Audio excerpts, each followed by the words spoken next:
இப்போ இங்கே நேத்திக்கு முதல் நாள் அன்னைக்கு உமாபதி சார் அவள்லாம் பேசினா, ரெண்டாவது நாள் அன்னைக்கு சத்யநாராயணன் சார், உபாத்தியாய சார் அவள்லாம் என்னென்ன சாஸ்திரங்கள் இங்கே இருக்குது, எந்தெந்த சாஸ்திரங்களை எடுத்துட்டா சௌரியமாக இருக்குங்கிறதெல்லாம் அவள் சொன்னாள். நான் இந்த சாஸ்திரம் எடுத்துக்கணும் அதை எடுத்துக்கணும் அப்படிங்கிறத சொல்லலை, உண்மை எதுவோ அதை சொல்லணும் அப்படிங்கிறதுக்காக நான் வந்திருக்கேன் இங்கே. இதில் அத்வைத வேதாந்தம் 6 பிரிவுகளில் அத்வைத வேதாந்தம்ங்கிற பிரிவு இருக்குது. அதில் 2 வாத்தியார்கள் இருக்கா. டாக்டர் KS மகேஸ்வரன் அப்படிங்கிறவர் இருக்கார், நான் ராமகிருஷ்ணன், நான் 2 பேரும் இங்கே இருக்கோம். இதில் இது உத்தரமீமாம்சானும் பேர் உண்டு. அதுக்கு வேதாந்தம் அப்படின்னு சொன்னால் என்ன அதுக்கு அர்த்தம் சொல்கிறான்னா, வேதாந்தோ நாம உபனிஷத் பிரமாணம் அப்படின்னு சொல்கிறார். உபனிஷத் பிரமாணம் அதாவது வேதத்துக்கும் இதுக்கும் தொடர்பு இருக்கக்கூடிய ஒரு துறையாக இருக்குங்கிறதாக அதை முதல்ல பார்க்கணும். அதாவது வேதத்தை தெரிஞ்சுக்கிறோம், அந்த வேதத்திலேயே தானே உபனிஷத் பாகங்கள்லாமும் அங்கே தான் வருது.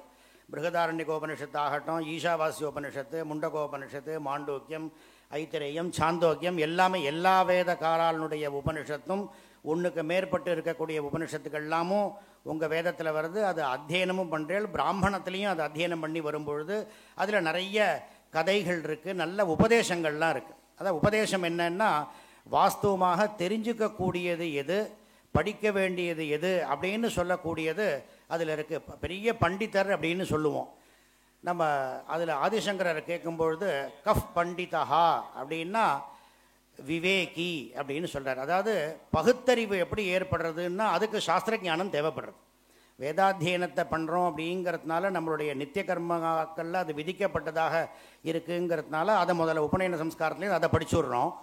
அது முடிஞ்சதுக்கப்புறம் மேற்கொண்டு அந்த சாஸ்திர ஞானம் ஏன் அப்படின்னா அதை நம்ம ஒரு பகுத்தறிவு எது நல்லது எது கெட்டது அப்படின்னு தெரிவித்து கொடுக்கக்கூடியது இந்த சாஸ்திரம். அதனால தான் கீதையில் சொல்லும் பொழுதே தஸ்மாத் சாஸ்திரம் பிரமாணந்தே காரியாகாரிய வியவஸ்திதௌ அப்படின்னு அங்கே சொல்லிக் கொடுக்குறார். ஆக நம்மளுடைய ஒரு விவேக ஞானத்தை ஏற்படுத்தி கொடுக்கக்கூடியதாக இருக்கிறதுக்கு இந்த சாஸ்திர ஞானம் தேவை. அது உண்மையான ஒரு சாஸ்திர ஞானம் ஏற்பட்டால் நம்மளுடைய லட்சியம் என்ன அப்படிங்கிறத நான் சொல்லணும் அப்படிங்கிறதோ இல்லை மற்றவா சொல்லணுங்கிறதோங்கிறது கிடையாது. சாட்சாத் பகவானே சொல்லியிருக்காரோ. பகவத்கீதை உபதேசம் பண்ணது பகவான் இல்லையா? மகாபாரதத்தை எழுதினவர் அவர் வியாசர் பண்ணியிருக்காருன்னா எல்லாமே அதில் சாட்சாத் பகவானே சொல்லியிருக்கிறது. எந்த தத்துவம் எதுக்காக இவ்வளோ போராடி பண்ணினார் அப்படின்னாக்கா இந்த அத்வைதத்தை நிலைநிறுத்துறதுக்காக தான் பகவத்பாதாள் அவ்வளோ போராடி அதை பண்ணி அத்வைத சித்தாந்தத்தை கொண்டு வந்து ஸ்தாபனம் பண்ணார். எங்கே போனாலும் திருப்பி அங்கே தான் வந்து முடியணும். சாதாரணமாக பார்த்தோன்னா பாத்திர கடைக்கு போனோம் அப்படின்னா ஒரு பெரிய சம்பளம் சின்ன சம்பளம் வரிசையாக ஒரு 5-6 இருக்கும். அதில் அதை பார்த்து இது நன்னா இருக்கே அது நன்னா இருக்கேன்னு பார்ப்போம். ஒருத்தர் அதை இது நன்னா இருக்கேன் இதை எடுத்துப்பா, அப்போ வசதிக்கு தகுந்த மாதிரி அதை எடுப்பா. இன்னொருத்தன் பெருசாக இருக்குது அதை எடுத்துக்கிறேன் அப்படிம்பான். அதை எடுத்துன்னு வந்தோன்னா கடைக்காரன் சொல்லுவான் இது ரொம்ப சௌரியம், ஏன்னா இதுக்குள்ளே 5 செட்டு இருக்குது அப்படிம்பான். அதனால் எத்தனை படிப்புகள் துறைகள் இருந்து படித்தாலும் கடைசியில் எல்லாமே இதுக்குள்ளே அடக்கம்ங்கிறத அவர் கிருஷ்ணரும் சொல்லி கொடுத்துருக்கார், பகவத்பாதாலும் சொல்லி கொடுத்துருக்கார். அப்படிங்கிறதுனால அதை பார்த்தோன்னு வச்சுக்கோங்களேன். எனக்கு வேதாந்தம் சொல்லி கொடுத்த வாத்தியார் யஜுர்வேதம், அவரும் வேதாந்தம் தான் அத்தியனம் பண்ணார். விஜயராவ் கணபாடிகள் இருந்தார், சுக்ல யஜுர்வேதம், அவரும் வேதாந்தம் தான். ஆக இந்த மாதிரி அதெல்லாமும் பார்த்தோம் படிக்கும்பொழுது. SR கிருஷ்ணமூர்த்தி சாஸ்திரிகள் எல்லாரும் இங்கே இருந்திருக்கா. விஸ்வநாத சர்மான்னு சாமவேதி, சாமவேதக்காரா யஜுர்வேதக்காரா எல்லாருமே இதை பண்ணியிருக்காரு. அப்படிங்கிறதுனால இதுக்கு சில பேருக்கு சொல்லுவா அந்த மாதிரி ஸ்லோகங்கள்லாம் இருந்தால் சுலபமாக படிக்கலாமேன்னு, அதையும் பண்ணி கொடுத்துருக்காரு பகவத்பாதா. அதனால் ஸ்லோகம் படிக்கிறதுக்காக நான் அங்கே போனேன் அப்படின்னு சொல்ல வேண்டாம். அந்த வேதாந்த தத்துவங்களை தெரிஞ்சுக்கிறதுக்கு உபனிஷத்தில் இருக்கக்கூடிய விஷயங்கள்லாம் என்னென்ன இருக்கோ அத்தனையும் ஆழமாக இருக்கக்கூடிய கருத்துக்களை தெரிஞ்சுக்கணும்னு சொன்னால் அது எனக்கு இதில் புரிஞ்சிக்க முடியலேன்னு சொன்னால் ஸ்லோகமாக இருந்தால் இந்த மாதிரி காவியம் மாதிரி இருந்தால் புரிஞ்சுக்கலாமேன்னா அந்த மாதிரியும் பண்ணி கொடுத்துருக்கார் அவர். அதனால் அதை படிச்சுட்டும் இதுக்கு வரலாங்கிற மாதிரி அவ்வளோ வசதியாக இருக்குது. வேதாந்தம் வந்துடுத்து அப்படின்னா வேலை கிடைக்காதோன்னு கிடையாது, வேலை ஜாஸ்தியாக கிடைக்கிறது இதுதான். அது மாத்திரம் இல்லை, இந்த வேதாந்த சாஸ்திரத்தை போதனம் பண்ணுறதுக்கு வாத்தியார்கள்லாம் நம்ம காஞ்சி பெரியவா எல்லாருக்குமே பாடம் சொல்லி கொடுக்கக்கூடிய லெவலில் இதெல்லாமும் இருக்குது. அப்படிங்கும்போது இதுக்கு ரொம்ப ஒரு மகத்துவம் ஜாஸ்தி. அப்படிங்கிறதுனால இப்போ ஒரு வைஷ்ணவர் சேர்ந்துருக்கார் இங்கே மைசூர்லேருந்து, அவர் அத்வைத வேதாந்தத்தை எடுத்துட்டுருக்கார். அதனால் இந்த பாகுபாடே கிடையாது. விசிஷ்டாத்வைத்தமாக இருக்கணும், அவள் விசிஷ்டாத்வைத்தி துவைத்தி அப்படிங்கிற மாதிரி அந்த பேதமே கிடையாது. அதை எடுத்துன்னு நேரம் இங்கே வந்துள்ளா. இதுக்கு உத்தியோகத்துறையில் நிறைய உத்தியோகங்களும் ஜாஸ்தியாக கிடைக்கும். இங்கே இப்போ நான் வந்து பாத்திர உதாரணம் சொன்னேன் பாருங்கள். அதனால் எதை தெரிஞ்சினாலும் கடைசியில் இங்கே தான் வரணும். அதனால் தனித்தனியாக தெரிஞ்சு நீங்கள் வரத்துக்கு முதல்லையே இங்கே வந்துட்டோம்னா ஹரிஹரன் சொல்லும்போது சொன்னார், விற்பத்தின்னா என்ன அவ்யுற்பத்தின்னா என்னங்கிறதுக்கு ஒரு விஷயம் சொன்னார்.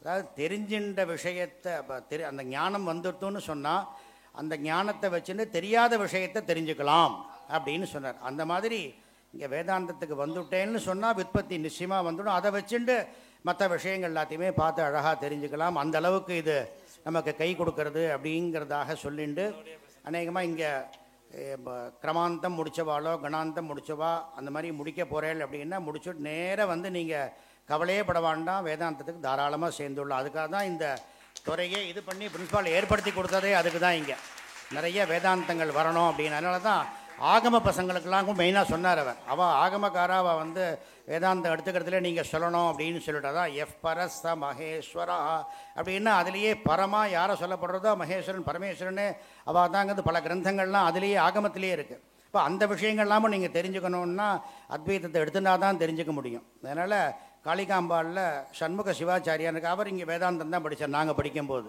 அதனால் ஆகமக்காரால் நிறைய படிச்சிருக்கா.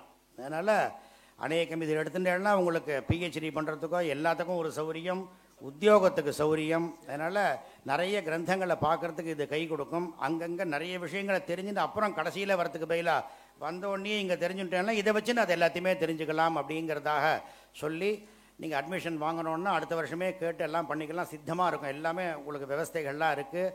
ஹாஸ்டலில் தங்கிறதுக்கு எல்லா சௌகரியங்கள் சகல சௌகரியங்கள் இருக்குது. இந்த மாதிரி வருஷாந்தத்தில் நடக்கூடிய இந்த இதெல்லாம் எல்லாத்தையும் அனுபவிக்கலாம் அப்படிங்கிறதாக சொல்லி எனக்கு இந்த ஒரு அவகாசத்தை கொடுத்த ரகுசாருக்கும் பிரின்ஸ்பாலுக்கும் என்னுடைய ஒரு நன்றியை தெரிவிச்சுட்டு என்னுடைய இதை முடிச்சுக்கிறேன். அரணம பார்வதி பதையே.